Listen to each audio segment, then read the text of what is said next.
अस्सलाम वालेकुम जी। सबसे पहले मैं आप लोगों का दिल से शुक्रिया अदा करती हूँ जिस तरह कमेंट्स में आप मेरी हौसला अफजाई करते हैं और मेरी रेसिपीज़ को पसंद कर रहे हैं और मुझे सपोर्ट कर रहे हैं। आज मैं बनाने लगी हूँ बहुत इजी तरीके से टी केक। चलिए इसे बनाना स्टार्ट करते हैं। ये मज़ेदार सा केक बनाने के लिए सबसे पहले एक मिक्सिंग बाउल में मैं 3 अंडे तोड़ लूँगी। और ये वाला केक मैं किसी की फरमाइश पे बनाने लगी हूँ। आज गेस्ट आने लगे हैं तो उन्होंने कहा कि हमने ये आपका केक लाजमी टेस्ट करके जाना है, तो उनके लिए मैं बनाने लगी हूँ। और इसको 2 मिनट के लिए अच्छी तरह बीट कर लेना है। और अब इसके साथ ही 1/4 कुकिंग ऑयल मैं इसके अंदर डाल दूँगी, नाप करके मैंने रखा हुआ था। ये डालने के बाद फिर मज़ीद इसको 2-3 मिनट के लिए मैं ऐसे बीट करती रहूँगी। और अब इसके साथ ही आधा कप की जितनी चीनी है ये मैंने पीसे बगैर ये वाली चीनी इस्तेमाल करने लगी हूँ। आज बहुत आसान तरीके से केक की मैं रेसिपी आपके साथ शेयर कर रही हूँ। थोड़ी थोड़ी मैं डालती जाऊँगी और इन सारी चीज़ों को अच्छी तरह बीटर की मदद से बीट करती जाऊँगी।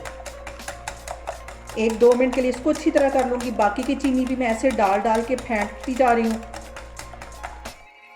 थोड़ी थोड़ी इसमें चीनी डालते जाना है और अंडों को, चीनी को और कुकिंग ऑयल को अच्छी तरह बीट करते जाना है। इस पॉइंट पे इसको बहुत अच्छे तरीके से बीट करना है ताकि अंडे हमारे अच्छी तरह फ्लफी हो जाएं। बाकी की चीनी भी मैं इसमें डाल दूंगी और इसको बीट करती जाऊंगी। अब यहाँ पे 3-4 मिनट के लिए अच्छी तरह इसको बीट कर लेना है। यहाँ पे देखें जी, अंडों को मैंने अच्छी तरह बीट कर लिया है, अच्छी तरह ये फ्लफी हो गए। अब इसके ऊपर मैं एक जाली रख दूँगी और उसके अंदर मैं 1 कप मैंने नाप करके ये मैदे का रखा हुआ था, ये इसमें चला जाएगा।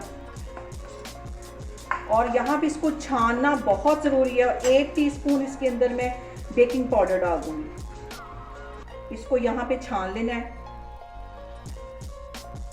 छानने से ये होगा कि इसमें से जो एयर है वो पास होगी और हमारा जो केक है वो फ्लफी बनेगा। अब इसको मिक्स कर लेना है। ये थोड़ी सी गुठलियाँ ये बाहर निकल जाएंगी। और अब यहाँ पे 2 से 3 ड्रॉप मैं वनीला एसेंस के डाल दूँगी। ये अंडे की स्मेल को ख़त्म करते हैं और इजीली बाज़ार से ये मिल जाते हैं। इसको मिक्स कर लेना है, एक ही डायरेक्शन पे इसको मिक्स कर लेना है।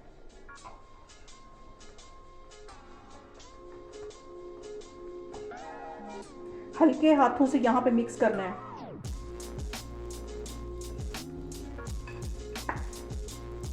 सारी चीज़ों को मैंने अच्छी तरह हल्के हाथों से मिक्स कर लिया है। अब इस पॉइंट पे नीम गर्म दूध मैं डालूंगी, आधा कप के जितना।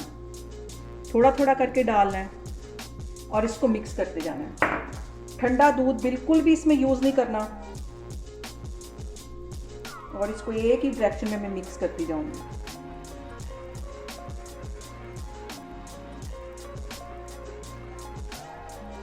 और सबसे जो अहम बात वो ये कि आपने मेरी रेसिपीज़ बनाते वक्त घबराना नहीं है।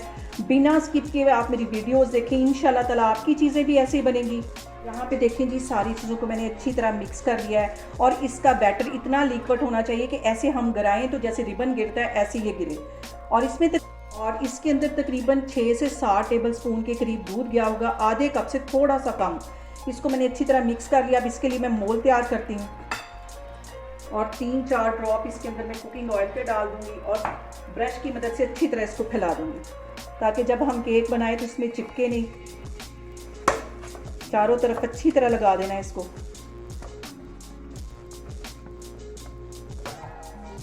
और इसके साथ ही मैं ऊपर बटर पेपर रख दूँगी और इस पर भी, यहाँ पे बटर पेपर लगाने के बाद भी अच्छी तरह इस पर ब्रश फेर दूँगी।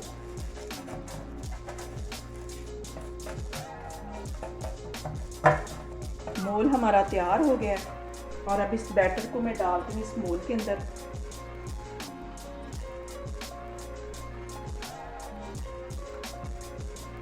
अच्छी तरह इसको साफ कर लेना है। ये तो बाकी का है, मैं स्पैचुला से डालती हूँ। अच्छी तरह इसको साफ कर लेना है स्पैचुला से। ये सारा डाल लूँगी मैं।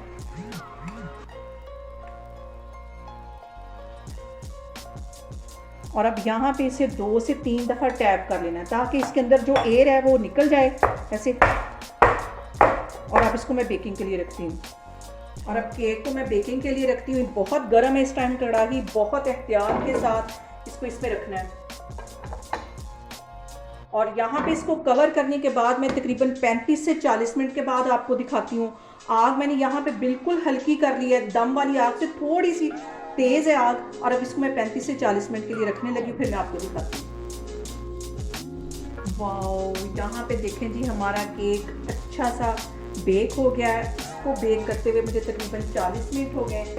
कवर मैं यहाँ से हटाती हूँ और इसको मैं स्टिक की मदद से चेक करती हूँ। और यहाँ पे देखिए जो स्टिक है बिल्कुल क्लीन आई है। इसको मैं चूल्हा बंद करती हूँ, इसको बाहर निकालती हूँ, ठंडा होने के बाद इसकी कटिंग करती हूँ। केक को मैंने कढ़ाई में से बाहर निकाल दिया, अब इसको मैं ठंडा होने दूँगी। ठंडा होने के बाद इसकी मैं कटिंग करती हूँ। यहाँ पे देखें जी केक हमारा हो गया है ठंडा। इसको मैं निकालती हूँ मोल्ड में से और इजीली ये बाहर निकल आएगा। बटर पेपर इसका एक साइड पे करती हूँ और केक की मैं करती हूँ कटिंग। इसको मैंने बाइट्स की शेप देनी थी, इसलिए मैंने इसे चौरस मोल्ड में बनाया है। इस तरह इसकी कटिंग कर लेनी है।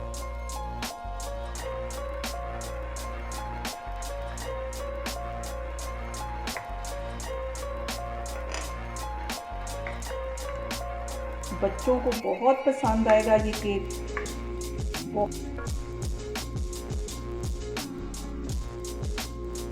यहाँ पे देखें जी मज़ेदार सा हमारा टी केक बनके तैयार हो गया है। बहुत इजी तरीके से मैंने आपके साथ इसकी रेसिपी शेयर की। आप लोग भी इसको लाजमी ट्राई करें और मुझे कमेंट्स में बताएं कि आपको मेरी रेसिपीज़ कैसी लगती हैं। और मेरी वीडियोस को ज़्यादा से ज़्यादा शेयर करें और अपना बहुत सारा ख्याल रखें। इंशाल्लाह ताला मैं एक और वीडियो में आपके सामने आऊँगी। अल्लाह हाफिज़।